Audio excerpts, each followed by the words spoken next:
रामटेक न्यायालय येथे जागतिक मानसिक आरोग्य दिन साजरा। रामटेक न्यायालय येथे जागतिक मानसिक आरोग्य दिनानिमित्त योगीराज हॉस्पिटलच्या वतीने रोगनिदान शिबिर व रक्तदानाचे आयोजन करण्यात आले। जागतिक मानसिक आरोग्य दिन हा दरवर्षी 10 ऑक्टोबर रोजी साजरा केला जाणारा एक महत्त्वाचा आरोग्य जागरूकता कार्यक्रम आहे, जो एखाद्याच्या जीवनात आणि समाजात मानसिक आरोग्याचे महत्त्व जागरूकता निर्माण करण्यासाठी आणि प्रोत्साहन देण्यासाठी साजरा केला जातो। या दिवसाचा उद्देश लोकांना मानसिक आजाराच्या कलंकाबद्दल शिक्षित करणे आणि जगभरातील लोकांना या कारणाचे समर्थन करण्यास प्रोत्साहित करणे आणि मानसिक आरोग्याला समर्थन देण्यासाठी जीवनाच्या सर्व पैलूंमध्ये निरोगी वातावरण स्थापित करणे आहे। जागतिक मानसिक आरोग्य दिनाचं महत्त्व आपल्याला माहिती आहे की निरोगी समाज आणि राष्ट्र घडवण्यात व्यक्तीचे मानसिक आरोग्य महत्त्वाची भूमिका बजावते। चांगले आणि संतुलित जीवन जगण्यासाठी मानसिक आणि शारीरिक आरोग्य असणे आवश्यक आहे। कोविड महामारी आणि युद्धांसारख्या अलीकडील अभूतपूर्व जागतिक घटनांमुळे मानसिक आरोग्यासाठी जागतिक संकट निर्माण झाली आहेत, ज्यामुळे जगभरातील लाखो लोक प्रभावित झाले आहेत, ज्यासाठी जगभरातील संघटना आणि धोरणकर्त्यांचे लक्ष आणि सक्रिय सहभाग आवश्यक आहे, जेणेकरून मानसिक आरोग्याला आधार देण्यासाठी आवश्यक असलेल्या उपचारांच्या तफावती आणि सुविधांविरुद्ध लढण्यास मदत होईल। जागतिक मानसिक आरोग्य दिन विविध जागरूकता मोहिमा आयोजित करून आणि इतरांना सहभागी होण्यासाठी आणि त्यांच्या सभोवतालच्या मानसिक आरोग्याचं मूल्य समजून घेण्यासाठी संधीचा वापर करण्यास मानसिक आरोग्य समस्यांशी लढण्यासाठी एकमेकांना पाठिंबा देण्यासाठी एकत्र आणण्यात महत्त्वपूर्ण भूमिका बजावतो। यामुळे प्रभावित लोकांना त्यांचे विचार सामायिक करण्यासाठी आणि त्यांच्या दुःखाबद्दल आणि इतरांना मदत करण्यासाठी आवश्यक असलेल्या कृतींबद्दल बोलण्यासाठी विविध संबंधित समुदायांशी जोडण्यासाठी जागतिक व्यासपीठ सक्षम होते। या दिनानिमित्त रामटेक येथील न्यायाधीश संदीप सरोदे यांनी विशेष माहिती दिली। या दिनानिमित्त योगीराज हॉस्पिटलचे डॉक्टर तसेच रामटेक न्यायालयातील वकील मोठ्या संख्येने उपस्थित होते। जनता टाइम्स जटा टीव्ही चॅनलसाठी राजू कापसे उपसंपादक। व्यासपीठावर उपस्थित असलेले आपले भारतीय अध्यक्ष, उपाध्यक्ष, सचिव आणि योगीराज हॉस्पिटलचे डॉक्टर तसेच भारतीय सिनियर मेंबर्स आणि उपस्थित पक्षकार, आजचा जो कार्यक्रम आहे तो जागतिक मानसिक आरोग्य दिन साजरा करण्याच्या दृष्टीने आपण या ठिकाणी ऑर्गनाईज केलेला आहे। तर आपलं आरोग्य किती महत्त्वाचं आहे डॉक्टरांनी आपल्याला सांगितलंच। त्या डॉक्टरांनी आपल्याला 3 M आणि 3 R असे 3 रूल्स सांगितले।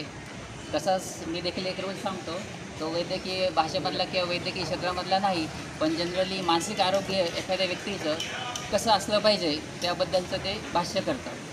साधारण 10-11 वर्षापूर्वी त्याबद्दल मी वाचलेलं होतं। तो रूल आहे, म्हणजे ओके नावाची एक थिअरी असते, ओके। ते रूल सोप्या भाषेत सांगायचं म्हणजे I am okay, you are okay, हा एक रूल आहे। दुसरा एक रूल आहे I am okay, you are not okay, आणि तिसरा एक रूल आहे I am not okay, you are also not okay. या शब्दाचा अर्थ असा आहे की मराठी भाषेत सांगायचं झालं म्हणजे मी चांगला तुम्ही वाईट, किंवा मी चांगला तुम्ही पण चांगले, किंवा मी पण वाईट आणि तुम्ही देखील वाईट। तो विचार कसा केला पाहिजे आपण, किंवा आपलं मानसिक आरोग्य कसं ठेवलं पाहिजे, याच्यासाठी हा रूल आपण वापरू शकतो। उदाहरण द्यायचं झालं तर पहिला जो रूल आहे I am okay, you are okay, मी चांगला तुम्ही देखील चांगले, म्हणजे आपण आपल्या रस्त्याने जायला पाहिजे। आपण जे अननेसेसरी जे दुसऱ्यांबद्दल विचार करतो, जसं डॉक्टरांनी सांगितलं मोठी गाडी, मोठी बंगला वगैरे जे उदाहरणं दिलं, तसंच याच्याजवळ जास्त पैसा का, याच्याजवळ जास्त प्रॉपर्टी का, किंवा हा आपल्या लाईफमध्ये पुढं का, आपण जर असा विचार करत राहिलो तर काय होतं, आपलं नुकसान होतं। तर अशा वेळेस आपण काय विचार केला पाहिजे, तो देखील चांगला, आपण देखील चांगलं, तो त्याच्या पद्धतीने त्याचं लाईफ जीवन लीड करत आहे, जगत आहे। तर आपण देखील आपल्या पद्धतीने आपलं जे काही ध्येय आहे, आपलं जे काही गोल आहे, त्या दृष्टीने आपण जीवन जगलं पाहिजे। अशा वेळेस आपण विचार करतानाच ते लक्षात ठेवलं पाहिजे I am okay, you are also okay, तुम्ही देखील चांगले आणि मी देखील चांगला। याचा उलट विचार करायचा नाही आपण, मी खराब तुम्ही चांगले असा विचार करायचा नाही। आपल्या समाजामध्ये आपण पाहतो जे डिप्रेशन असतं किंवा लोकांना निगेटिव्ह विचार येतात, त्याचं कारण हेच आहे की लोकांची विचार करण्याची जी पद्धत असते, जी लाईन ऑफ थिंकिंग असते, ते क्लिअर नसते। आपले जे एज्युकेशन सिस्टम असे की education system does not teach us how to think, ते फक्त काही कॅपॅसिटी इन्हान्स करते, परंतु आपण कसा विचार करायला पाहिजे, विचाराची लाईन कशी असली पाहिजे हे एज्युकेशन सिस्टीम आपल्याला देत नाही। तर आपण ती आपली स्वतः निर्माण करायची असते, ती फक्त वाचन केल्यानंतर येऊ शकते। वाचाल तर वाचाल असं मराठीमध्ये म्हण आहे, तर ती आपण निर्माण केली पाहिजे। तर आपण वेगवेगळी पुस्तकं वगैरे वाचली, किंवा जसं डॉक्टरने सांगितलं असं जर प्रॉब्लेम आला तर रीच आउट कोणाला व्हायचं, आपल्याजवळ व्यक्ती नसतील तर पुस्तकं असतील, व्यक्ती असतील, आपले पॅरेंट्स असतील, फ्रेंड्स असतील, तर आपण रीच आउट केलं, कम्युनिकेशन केलं तरच आपण डिप्रेशनचा आजार, जे धैर्याचे असतं ते आपण घालू शकतो. जर आपण कम्युनिकेट करता नाही आलं तर आपल्याला तो आजार राहणार, तसं राहता कामा नये. आणि दुसरे एक मानसिक आरोग्य नेहमी आपली जी कंपनी असते, आपल्या आसपास जे लोक असतात ते नेहमी चांगले असले पाहिजेत. दुसऱ्याची असूया करणारे किंवा हेवा करणारे, तिरस्कार करणारे किंवा ज्यांचे विचार निगेटिव्ह आहेत, जे नेहमी लोकांबद्दल बोलतात, अशा लोकांची कंपनी आपण ठेवली नाही पाहिजे. जे लोक पुढे जाण्याचा विचार करतील, सक्सेसबद्दल विचार करतील किंवा आपली काहीतरी सेल्फ ग्रोथ असली पाहिजे असं ज्यांचं ध्येय आहे, अशी कंपनी आपल्या आसपास असली पाहिजे. ती कंपनी आपल्याला काय करते, पुढे जाण्यासाठी मदत करते. आपले जे निगेटिव्ह विचार असतात ते ड्रॉप आउट होतात आणि आपण एक प्रोग्रेसच्या दिशेने जाण्यासाठी नेहमी कार्यरत राहतो, मेंटली अलर्ट राहतो. अन्यथा अशी जर कंपनी असेल, इंग्लिशमध्ये म्हणच आहे की man knows by his company, तर त्या म्हणीप्रमाणेच आपल्या आसपास जे सर्कल असतं ते नेहमी चांगलं असलं पाहिजे, चांगल्या विचारांचं असलं पाहिजे, चांगले विचार करणारे, सकारात्मक, आपल्याला योग्य चूक सांगणारे असले पाहिजेत. अशा व्यक्तींचं सर्कल आपण आपल्या आसपास निर्माण केलं की ॲटोमॅटिक आपलं मानसिक आरोग्य देखील चांगलं राहतं. आपल्याला या गोष्टी निर्माण होत नाहीत. मानसिक आरोग्य चांगलं असेल तर ॲटोमॅटिक आपलं शारीरिक आरोग्य देखील चांगलं राहू शकतं. याच्या उलट असं देखील आपण म्हणू शकतो, शारीरिक आरोग्य चांगलं असेल तर मानसिक आरोग्य देखील चांगलं राहतं. जसं डॉक्टरांनी सांगितलं, दर 5-10 मिनटाला किंवा 1 तासाला आपण मुवमेंट्स पाहिजे बॉडीला. असं म्हणतात की आपण अर्धा तास चाललो तर आपल्याला कसं पॉझिटिव्ह विचार येतात, स्टार्ट होतात. एखाद्या व्यक्तीच्या मनामध्ये जर निगेटिव्ह विचार असेल तर त्यांनी काय केलं पाहिजे, चाललं पाहिजे. कमीत कमी 20 मिनटं 30 मिनटं चाललं की ॲटोमॅटिक काय होतं, त्याचा जो विचार करण्याची लाईन आहे ती चेंज होती, ती पॉझिटिव्ह स्टार्ट होतात. आपल्या बॉडीमध्ये पॉझिटिव्ह वेव्स निर्माण होतात आणि ॲटोमॅटिक आपण पॉझिटिव्ह दिशेमध्ये जातो. तर मुवमेंट्स पाहिजे. ते सर्वांसाठी, जजेस लोकांसाठी तर अत्यावश्यक आहे. वकील तर मुवमेंट्स करतच असतात सगळ्या दृष्टीने, पण त्यांनी देखील थोडीफार अजून जास्त मुवमेंट्स केली तर त्यांना देखील त्या गोष्टीचा फायदा होऊ शकतो. तर इन शॉर्ट सांगण्याचं एवढंच आहे की आपल्या लाईफ म्हणजे कसं आहे, म्हणजे मुवमेंट्स पाहिजे. जेवढं जास्त मुवमेंट्स राहतील तेवढं आपण हेल्दी राहू.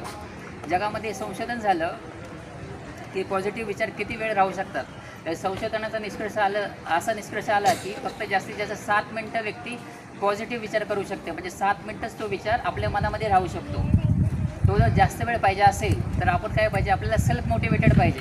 आपल्याला प्रत्येक वेळेस मोटिवेशनची गरज दुसऱ्या व्यक्तीकडून येता कामा नाही. मोटिवेशन आपण सेल्फ मोटिवेटेड पाहिजेत. सेल्फ मोटिवेटेड होण्यासाठी आपण स्वतः पुस्तकं वाचले पाहिजेत, स्वतः आपण काहीतरी मोटिवेशनल वाचलं पाहिजे. आपल्या आनंदाचा रिमोट कंट्रोल कधी दुसऱ्याला देता कामा नये. दुसऱ्याने रिमोट दाबल्यानंतर आपण आनंदी किंवा दुःखी होता कामा नाही. आपला आनंदाचा कंट्रोल, रिमोट कंट्रोल हा नेहमी आपल्या हातामध्येच पाहिजे. तर ते महत्त्वाची गोष्ट आहे. म्हणून आपण सेल्फ ग्रोथ किंवा सेल्फ मोटिवेटेड कसं राहिलं पाहिजे या दृष्टीनेच नेहमी विचार केला पाहिजे. आणि त्या दृष्टीनेच आपले मित्र, आपली पुस्तकं आणि ते सर्व त्याचा उपयोग केला पाहिजे. आजच्या काळामध्ये आपण पाहतो मोबाईल आहे, मोबाईलचा उपयोग वेगवेगळ्या कारणासाठी होतो, परंतु त्याच्यामध्ये वेगवेगळे मोटिवेशनल व्हिडिओज असतात, मोटिवेशनल सगळ्या गोष्टी असतात. त्याचा जर आपण उपयोग केला आपल्या लाईफमध्ये तर आपली लाईफ चेंज होऊ शकतं आणि आपलं मानसिक आरोग्य देखील चांगलं राहू शकतं. मानसिक आरोग्यासाठी डॉक्टरने एक गोष्ट सांगितली, रात्री जे उशिरापर्यंत जागतात त्यांचं मानसिक आरोग्य चांगलं नसतं. तर रात्री वेळेवर झोपलं पाहिजे. तर ते आरोग्यासाठी झोप महत्त्वाचे आहे. आणि दीर्घ आयुष्यासाठी मी असं म्हणेल की जेवढं व्यक्तीचा ब्रेन ॲक्टिव्ह असतो तेवढं त्याचं लाईफ चांगलं असतं. म्हणजे आपल्याला वाचण्याची सवय असेल, ॲक्टिव्हिटीची सवय असेल तर ॲटोमॅटिकच आपलं ब्रेन चांगलं होतं आणि आपलं आयुष्य देखील वाढतं. एवढं बोलून मी माझे 2 शब्द संपवतो. Thank you. Subscribe now and press the bell icon. Never miss an update.